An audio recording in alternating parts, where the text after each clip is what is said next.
don't be like this, because this hand, it will wrap around your neck. And it's very hard to breathe that way. So always put one or two hands on this top arm. I'm going to fall to the side where the arm is over my shoulder, here. Boom.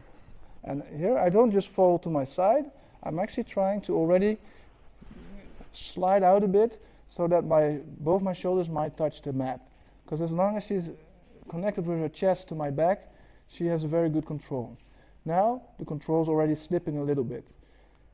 Also the danger for the choke is less. From this position, try and choke me now, it's much harder. Because she cannot wrap around my neck all the way.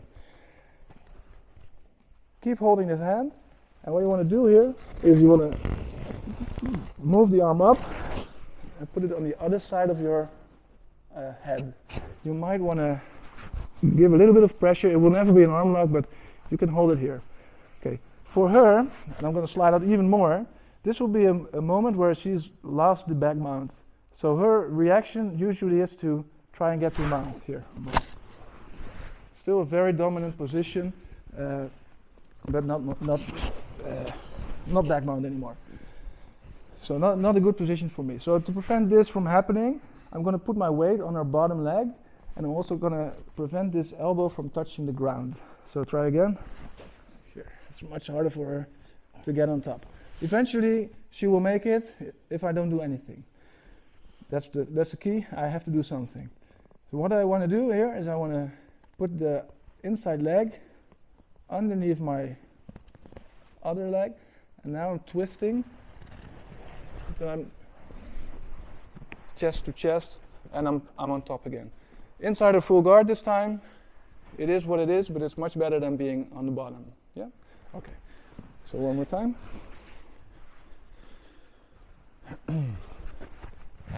She has a seat belt, one arm is over, one arm is under. I'm grabbing the top arm. This is also the side that I want to fold to. So, falling here, boom. I bring out my bottom shoulder like this, never the top, because if I do this, she will just keep staying attached to me, and this is even worse for me. Here. So, slide out until you can't anymore. You're probably going to be squeezing a bit, or just making you feel your neck uncomfortable. Two hands on one. Get the arm to the other side. And now, here, put your weight on her bottom leg. I'm going to stick this leg through all the way. And because of this motion, look, my hips are turning, and I'm on top. Yeah. What is important to know is that you want to control her hip. And the basic control we're using is always one foot on the inside of each leg here. Yeah? You never want to cross our feet. Why is this? I'll cross the other way, by the way, for reasons.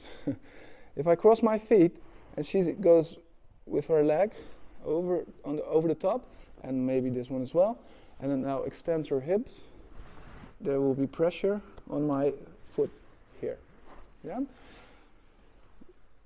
After this explanation, try it out for yourself, but don't do it very fast, because it is definitely something to worry about, and you don't want to get hurt. Yeah, so just do it slowly, like any submission. Okay, there's two types of submissions. Well, there's more, but from the back, that's chokes.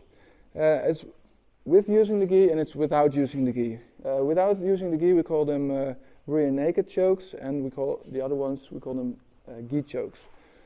I'm going to show the basics of both.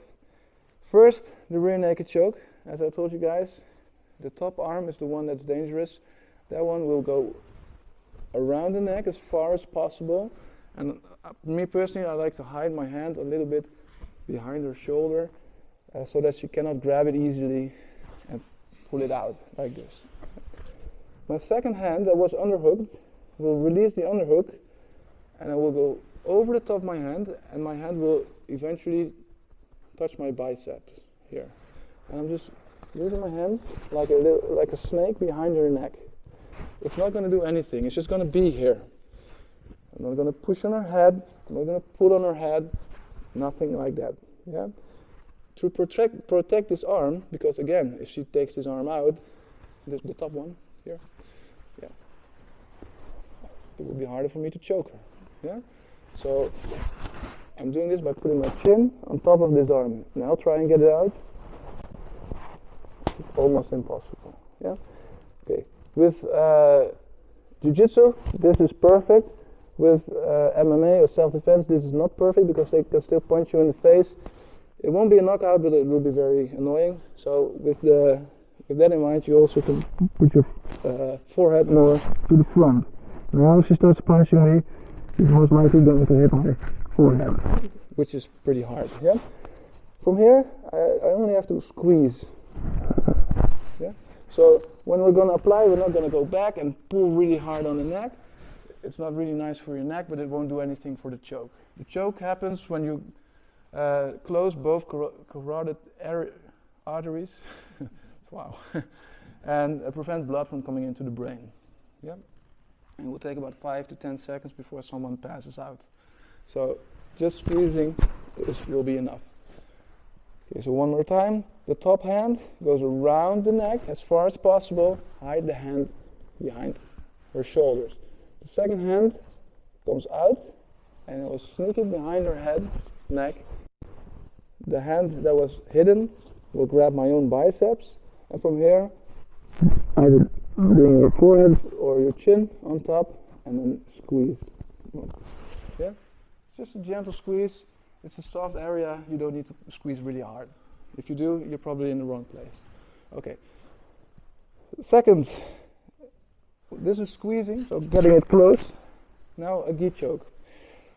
First, we're going to insert the top hand here. I don't want to get it really deep. Just here is enough. The second hand that was underhooked will grab here the opposite collar. This choke will be, it's called the sliding collar choke, so that's exactly what I'm going to do. I'm going to pull this one down and I'm bringing the other one in front. And as you can see, I'm not getting close because here is hard. Like in a rear naked choke, I had to come close to squeeze, but now I'm actually pulling, so I'm moving away from her to make it tighter. Yeah. So this hand will be going across her neck, and this hand will be pulling down, basically sliding her collar this way. Yeah. So one more time. Open the gi, grab around the neck. Not too deep though. Second hand grabs the opposite collar. You pull it down, and this one across. Lean back a little bit to make it more tight. Yeah. So basically 3 techniques in one. First, don't mess up like this. Do it once. Feel why you shouldn't do it. Then rear naked choke, which is based on squeezing. Then sliding collar choke, which is based on pulling the arms and basically moving back a little bit. All right? Very basic chokes, but from here you have many variations. On this side, it's easier to choke, but you have to have good control over the lower body. Especially, maybe you guys already noticed when you're going here for the grips, you're giving up a little bit of space, and there's a risk that he or she might escape the way I just showed you guys. Yeah. Now I'm actually too late for choking now. So there's another option here, one that's a bit safer when it comes to position, and that's going for this underhook side. Now everybody can see this. I've fallen to the side of the underhook. Yeah, I have very long legs, so I prefer the number 4 as a control, but also number 2 is a really good one, sometimes even number 3. Forget about the numbers. Now the same thing is going to happen. It's harder for her to escape, so I have a little bit more time. I'm gonna try and catch the top hands, and preferably into this position where the underhook has the top arm or her top arm, and my top arm has her bottom arm. This control is what we call the straight jacket, because when I'm pulling right here, everybody can see this, right? When we've seen movies like Batman or Asylum or something, you can see the straight jackets there. We're not going to pull all the way though, that's not necessary. As you've just noticed, it will be a little bit of a battle. Eventually you want to end up like this. Yes, everybody can see this? Okay. The funny thing is, last round we did this, and people were wearing the same color gi. I was, oh no, you should put your hand here, and then people were just holding their own hand. So it's really confusing sometimes. So your bottom hand grabs her top hand, and your top hand grabs her bottom hand. Because we're on this side, you can see there's a little bit of space here on the elbow. This is where I'm going to put my heel in. Yeah? Now if I let her hand go, I might slip it all the way through and have the same control again as before. This one, she's not able to block it anymore. That's a good part. So here I'm just going to hand it over to my other hand, and look now. There's no defense here. One hand is there, one hand is there. All I have to do is wrap around. And now, this is the harder part. That's why I told you guys it's harder to choke from here. I have to get this arm out and squeeze here. Yeah. Another option might be going for the gi choke here, which is a little bit more available from this position, in my opinion. Yeah. Okay. So you can choose to go for the underhook side yourself, or she might do it because she's afraid of the chokes.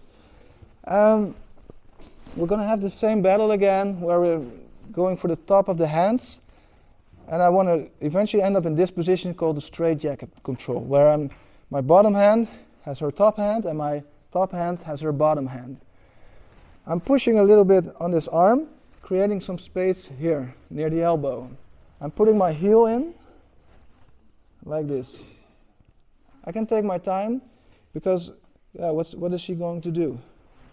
Every movement is going to make it worse for her. Stick my foot through, switch my hands, and now her neck is clear to either choke with a rear naked choke or go for the gi choke right here. Yes? When we're practicing this last technique, we don't have too much time, too bad. Don't go full on the choke every time. We've already been choked quite a couple of times. It's not very comfortable. So just focus on the setup. When you get to the choke, just hold it. Don't squeeze it or don't pull it. All right? Okay, let's go. 1, 2, 3.